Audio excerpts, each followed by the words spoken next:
Another major issue that's on the ballot right now is the border. And it's not just because like people are racist and they don't want Mexicans here or some crap like that.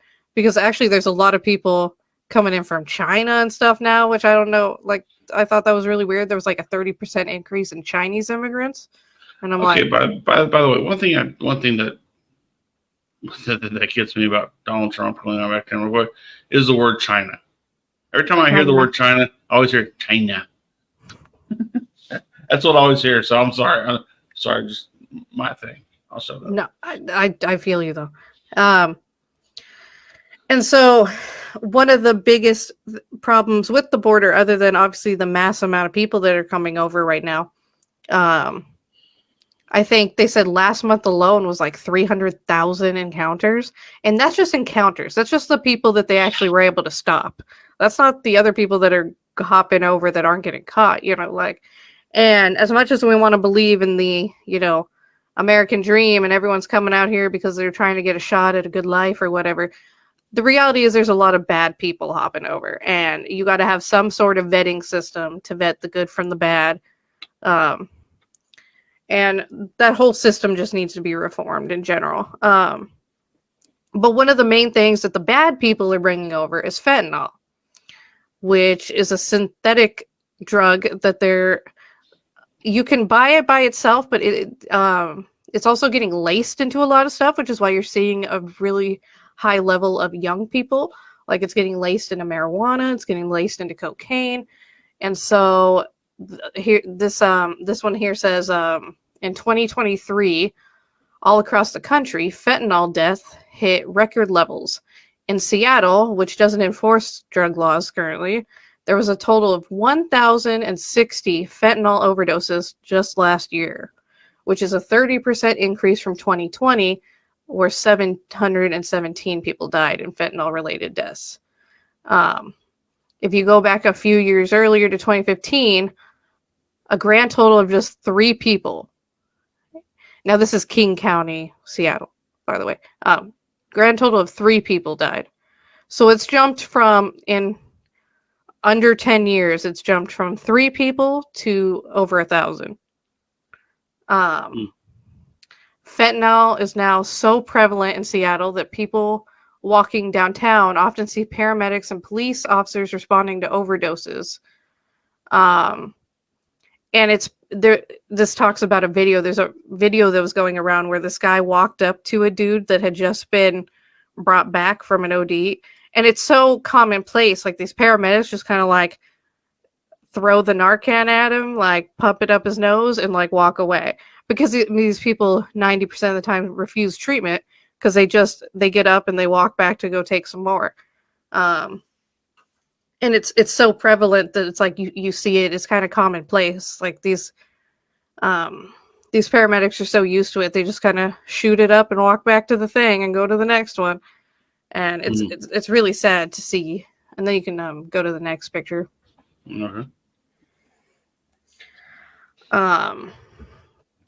And now fentanyl is now involved in more American youth drug deaths than heroin, meth, cocaine, benzos, and prescription drugs combined. Which is insane. When you think heroin, you think like that was the drug that everyone was like, that was the worst drug, right? And now fentanyl is 100% worse because it doesn't take, I think what I read online was like it takes 2 milligrams or something really small, like 2 milligrams is considered the lethal dose. It takes an extremely small amount to kill someone. And like I said, they're lacing a lot of stuff with it now. So you're seeing a lot of kids, 15, 16, 13, trying a joint or something for the first time, but it's been laced. And then, they overdose because it takes such a small amount. So it's something to worry about. And, they say the war on drugs, like,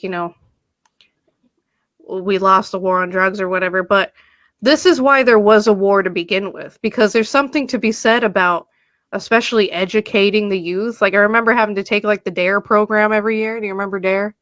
Yeah. Um, and like you'd have the MAD there, the Mothers Against Drunk Driving. You'd have to take those things like at least once a year, sometimes twice a year, just more as an educational thing and to remind kids that like you just don't know sometimes when you're picking up that stuff what could be in there. Unless you're in California and you're like growing the plant yourself, and you know where the weed's been. Or it comes from like a licensed dispensary where there's laws around it, be careful what you buy on the street because you don't know what's in there.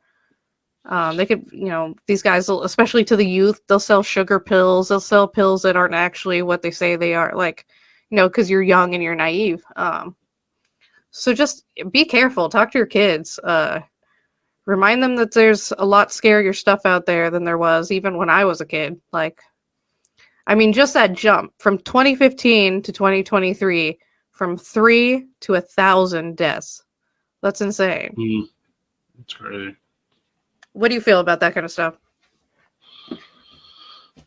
I didn't know what fentanyl was until I started seeing all these people who are, celebrities or athletes who are dying of fentanyl use. And the fact that at least it's licensed about everything now, it's kind of it's almost like it's kind of like what I'm not gonna say it's like a biological weapon, but it's almost like a weapon that we can't control, because you can come from anywhere. And that's the scary part about today's society is that you can almost destroy an entire civilization based on something that we can just kind of lace with, or we can kind of just like what COVID did. When COVID hit and was wiping out people, I mean, the amount of deaths we were having on a daily basis was getting out of hand, not just here but worldwide. CNN had that death toll. Yeah, I mean, it was crazy. See, the problem with to jump on the Wiley train, I hated that death toll because for a couple months they were kind of being shady with it because they were like, if someone died in a car wreck and then they do the autopsy and the person had COVID, they were like listing it as COVID. Mm-hmm. And I was like, well, COVID's not what killed them though. The 10 tons of steel to their face is what killed them. But that's one of the big things, like pounds and pounds and tons are coming over the border right now, like getting trafficked. And one of the main drugs that they're catching is fentanyl. So there's a lot of it coming over the border, which is another reason why things need to be tightened up a bit there. Not saying like I don't want people to come over. My favorite people are Mexicans, man. Like I grew up a couple hours from the border in California. My roommate until I moved out here was Mexican, and her parents would fly out a couple times a year. Mm-hmm. And they would bring the best food that I've ever had. That's important. And I loved when they came, and they were the sweetest people, and I loved them to death. And I still talk to all of them. The right people can come over here for the right reasons, obviously. And I have had friends, like the system itself needs to be worked out because I've had friends who have gone through it, and it's very lengthy and it's very expensive to do it the right way. So I think they should kind of tweak the system a bit so that, the average Joe that is coming over here for the right reasons can afford to get it and do it. It's also kind of depressing that the test that you have to pass, most American kids coming out of public schools right now would probably not be able to pass. Yeah. But yeah, there's definitely needs to be some tightening because the amount that has drastically increased. I mean, I even tell my mom, like, don't get anything that's not coming out of that dispensary because in California and like I know Colorado, some of those other states where marijuana is legal, In my state it is. The dispensaries have laws that they have to abide by when it comes to the quality of the product.